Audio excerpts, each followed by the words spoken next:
తర్వాత రేవంత్ రెడ్డి గారు ముందు నుంచి కూడా ఆయన ఎంపీగా గెలవంగానే నాకు బాగా గుర్తుంది 2019 మే 24-25 ఉంటుంది ఆ రోజు డేటు.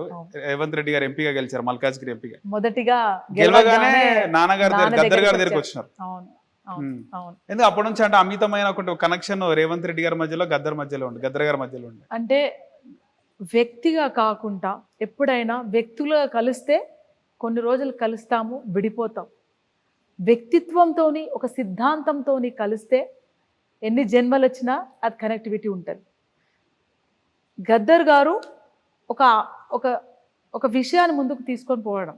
ఏ విషయం అంటే భారత రాజ్యాంగాన్ని రక్షించుకోవడము, ఓటు హక్కుని విప్లవాన్ని తీసుకొని రావాలని 2015 నుంచే భారత రాజ్యాంగాన్ని పట్టుకొని ప్రతి ఒక్క గడపకు, ప్రతి ఒక్క మేధావింటికి, ప్రతి ఒక్క పొలిటికల్ లీడర్ దగ్గరికి, ప్రతి ఒక్కరి దగ్గరికి తిరిగి తిరిగి తిరిగి తిరిగి కాంగ్రెస్ పార్టీకి కూడా అట్లాగే రిప్రజెంటేషన్ ఇస్తే, సో భారత రాజ్యాంగాన్ని తమ గుండెల మీద తమ భుజాల మీద మోసుకొని పైస్తున్న కాంగ్రెస్ పార్టీకి సపోర్ట్ చేస్తూ, అదే టైంలో మనకు రేవంత్ అన్న కలవడం, పట్టి అన్న కలవడం, వాళ్ళకు కూడా భారత రాజ్యాంగం గురించి చెప్తూ వాళ్ళకు కూడా చైతన్యవంత పరుస్తూ ముందుకు వచ్చారు. కాబట్టి ఎన్నోసార్లు చెప్పారు, నేను ఎప్పుడైతే ఈ నిరంకుశిత పాలనకు బాధపడ్డానో అప్పుడు గద్దరన్న దగ్గర పోతే నాకు చాలా ధైర్యం వచ్చేది. ఎస్, నేను రెడీ ఉన్నాను కొట్లాడడానికనే ధైర్యం వచ్చేది. సో సైద్ధాంతికంగా గద్దరన్న గారు, రేవంత్ అన్న గారు కానీ, బట్టి అన్నారు కానీ, ఇతర లీడర్స్ కానీ, అలా చూస్తే పవన్ కళ్యాణ్ గారు చూసి, అలా చూస్తే రాహుల్ గాంధీ గారు కూడా ఎందుకు కనెక్ట్ అంటే సైద్ధాంతికంగా కనెక్ట్ అయ్యారు, ప్రజల కోసం కనెక్ట్ అయ్యారు, నిస్వార్థంగా ప్రజల కోసం సేవ చేయన్న వారు ఎవరైనా కనెక్ట్ అయ్యారు. ఆ విధంగా ఆ ప్రేమనే, ఆ కనెక్టివిటీయే ఈరోజు నేను ఈరోజు కూర్చొని మాట్లాడగలుగుతున్నానంటే అదే గద్దరన్న మాట ఆగొద్దు. గత 10 ఏళ్ళుగా కళాకారులని, మేధావులని, రచయితలని, జర్నలిస్టులని, చెల్లెల్ని, అక్కల్ని, అమ్మలని వాళ్ళని తెలవకుండానే అణిచివేయడం జరిగింది. ఒక స్టూడెంట్గా చెప్తున్నాను, ఒక ఉద్యోగం లేదు, రైట్? ఎంతో కష్టపడి పిహెచ్డి చేసి ఏజ్ అయిపోయింది. పిహెచ్డి కష్టపడి చేసి ఉస్మానియాలో ఉద్యోగాలు రాక ఇక్కడెక్కడో చిన్న చిత్కా పనిచేస్తున్నారు. అట్లా అణిచివేతకు గురైన ప్రజలందరూ గమనించి దాన్ని ఎదుర్కొని ముందుకెళ్తున్నారని. పవన్ కళ్యాణ్ గారు కూడా బాగా క్లోజ్ ఉంటాయి గద్దర్ గారికి. మీరు 2023లో జనరల్ ఎలక్షన్స్లో నిలిచినప్పుడు మీరు కాంగ్రెస్ నుంచి నిలిచినారు. బీజేపీ అభ్యర్థి ప్రచారానికి అక్కడ గద్దర్ కూతురు ఉందనే ఉద్దేశంతోనే పవన్ కళ్యాణ్ రాలేదు అనేది తెలిసిన విషయం. సో మీకేమన్నా మీతో మాట్లాడడం జరిగింది ఏమన్నా? మీరు కాంగ్రెస్ ఉన్నప్పటికీ ఫోన్ ద్వారా ఏమన్నా మాట్లాడినారా పవన్ కళ్యాణ్? ఎప్పుడు నేను మాట్లాడలేదు అన్నతో. మీరు ఎమ్మెల్యేగా నిలిచినప్పుడు? లేదు, నేను మాట్లాడలేదు. లేదు అన్న, కానీ ఆల్ ది బెస్ట్ చెప్పి పంపించారు, నేను మాట్లాడలేదు అంతే. కానీ మీరు నేరుగా ఫోన్లో మాట్లాడడం లేదు అన్న, ఆల్ ది బెస్ట్ చెప్పి పంపించారు. అందుకే రాలేదంటారా? మీరు ఉన్నందుకే, మీరు పోటీ చేస్తున్నందుకే బీజేపీ అభ్యర్థికి సపోర్ట్గా ఉండొచ్చు, రాకపోవచ్చు. ఓకే. సో ముఖ్యంగా ఒక అంటే చారిత్రాత్మక విషయం ఇది. గద్దర్ గారికి గతంలో అంటే ఉమ్మడి ఆంధ్రప్రదేశ్లో ఆయన పైన పోలీసులు కాల్పులు జరిపినప్పుడు మీరు ఆ సంఘటన చూసి మీరు అడ్డుపడి ఆ కారు వెనకాల పరిగెత్తినారంట. నిజమేనా? అది ఏం జరిగింది అప్పుడు ఒకసారి చెప్తారా? ఆ రోజు నాన్న మీద అటాక్ జరిగినప్పుడు అమ్మ గద్దరన్నకు మధ్యలో ఎవరైతే దుండగులు కాలవడానికి వాళ్ళ మధ్యలో అమ్మ ఉండి పోరాటం చేసింది. ఓకే. అరుస్తూ ఉంటే లోపల నుంచి నేను, మా సూర్యమన్న, మా తమ్ముడు కేశవ పరిగెత్తుకొని బయటికి రావడం జరిగింది. రాగానే అన్న ఒక్క నిమిషం ఆగి నాన్న దగ్గర సహాయంకి వెళ్ళాడు. వాళ్ళు మమ్మల్ని చూసి పరిగెత్తుకొని వస్తుంటే, వాళ్ళు గేట్ వేస్తుంటే నేను రాళ్ళు తీసి వాళ్ళ మీదకి ఇసడం వేయడం జరిగింది. రాళ్ళు మా ఇంట్లో రాళ్ళు, కట్టెలు ఖచ్చితంగా ఉంటాయి. ఇప్పుడున్న భూదేవినారి ఇంట్లోనే. సో మాకు చిన్నప్పటి నుంచి అలవాటు, కట్టెలు పట్టుకోవాలి, రాళ్ళు పట్టుకోవాలి, కారం పట్టుకొని బతికినం నేను, మా అమ్మ. నిర్బంధం, అటువంటి నిర్బంధం. సో నేను వస్తున్న రాళ్ళు తీసి వాళ్ళ మీదకి ఇసిరితే వాళ్ళు నా మీద కూడా 4 ఫైరింగ్లు చేశారు. చేసుకుంటా అయినా సరే గేట్ వేసుకుంటా ఫైరింగ్ చేశారు. ఫైరింగ్ చేసి ఇద్దరు ఆల్రెడీ ఒక ఆయన పరిగెత్తి కార్లో కూర్చున్నారు, డ్రైవర్ ఉన్నారు. ఇక్కడ నుంచి మళ్ళీ ఇంకా ఇద్దరు ఫైరింగ్ చేసుకుంటే వాళ్ళని రాళ్ళు ఇసురుకుంటా 2 కిలోమీటర్ పరిగెత్తి ఆ నంబర్ నోట్ చేసుకొని వచ్చేటప్పుడు జనాలను గూడగొట్టుకుని రావడం జరిగింది. అంతలోపల అన్న పక్కింటి వాళ్ళ నాన్నని తీసుకొని హాస్పిటల్కి పోవడం జరిగింది.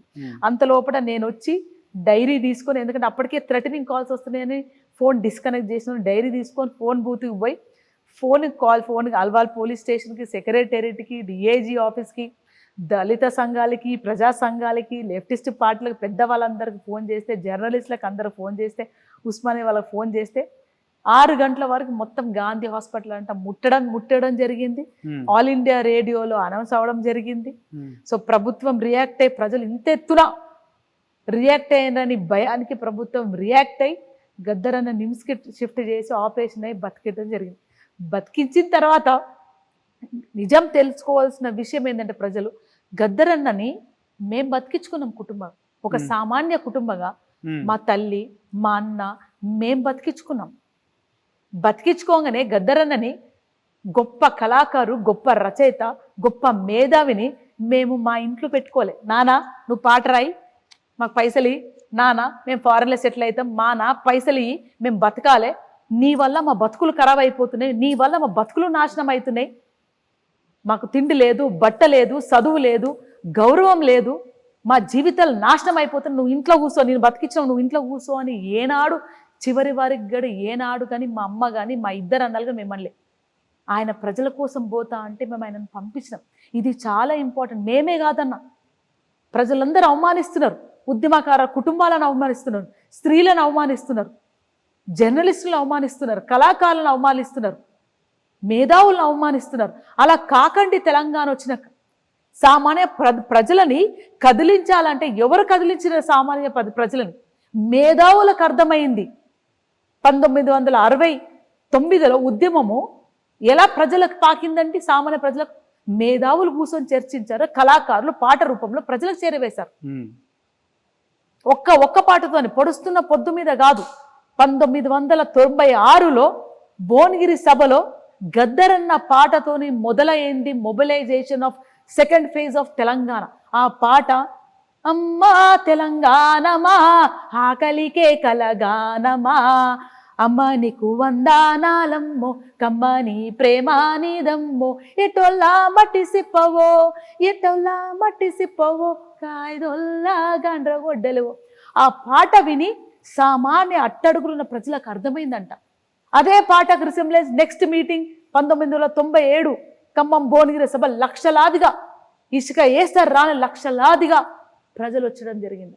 సో ప్రియమైన ప్రజల్లారా, మేధావులారా, కళాకారులారా, ఒక రాష్ట్రాన్ని సాధించుకున్నామంటే ఎంతోమంది రక్తం చిందించి తమ జీవితాలు అర్పించి, వాళ్ళది ఎక్కడ లేరు, వాళ్ళు ఎక్కడ లిస్టులో లేరు, తెలంగాణ ఉద్యమంలో ఉన్నారని లిస్టు లేరు, వాళ్ళకు పట్టాలు ఇవ్వలేదు, వాళ్ళకు బిరుదులు లేరు, కుటుంబాలే నాశనమై మనం ఈ సమాజాన్ని ఏర్పరచుకున్నామంటే, భౌతికమైన సమాజం ఏర్పడిందేమో కానీ సామాజికమైన సమాజం మనకు వాళ్ళొద్దు, వేరే రాష్ట్రపు వాళ్ళొద్దు, మనం మంచైనా చెడైనా సరే మనం ఒక భాష, ఒక సంస్కృతి మాట్లాడతామని కొట్లాడి తెచ్చుకున్నాక మనం కొండిలు పెడుతున్నారు.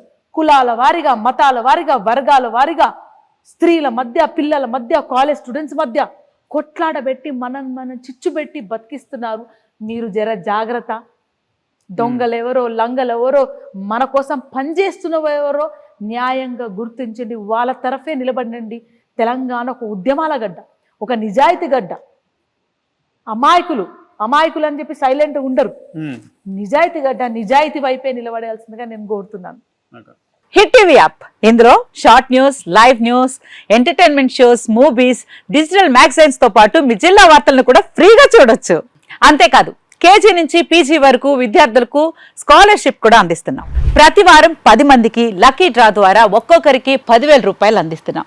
ఇంకెందుకు ఆలస్యం, వెంటనే హిట్ టీవీ యాప్ ని డౌన్లోడ్ చేసుకుని ఫ్రీగా ఎంటర్టైన్మెంట్ పొందండి. Hit TV app. Hit TV app. Please download hit TV app. Hit TV app ని ఫ్రీగా డౌన్లోడ్ చేసుకుని ఎంజాయ్ చేయండి. మీకు నచ్చిన ఎంటర్టైన్మెంట్ కోసం హిట్ టీవీ యాప్ ని ఫ్రీగా డౌన్లోడ్ చేసుకుని ఎంజాయ్ చేయండి. హిట్ టీవీ యాప్ ని డౌన్లోడ్ చేసుకుని ఆస్వాదించండి, ఆశీర్వదించండి. ఇంతమంది సెలబ్రిటీలు హిట్ టీవీ యాప్ ని డౌన్లోడ్ చేసుకోండి అని చెప్తున్నారంటే ఎంత మంచి యాప్ ఆలోచించండి. అమెరికాలో చదవాలనుకునే వాళ్ళకి విశ్వసనీయమైన పేరు మన శౌర్య కన్సల్టెన్సీ. UK లో 1 year masters, 2 years work permit up to 5 years visa. Contact Saurya Consultancy. Contact 89851 89851.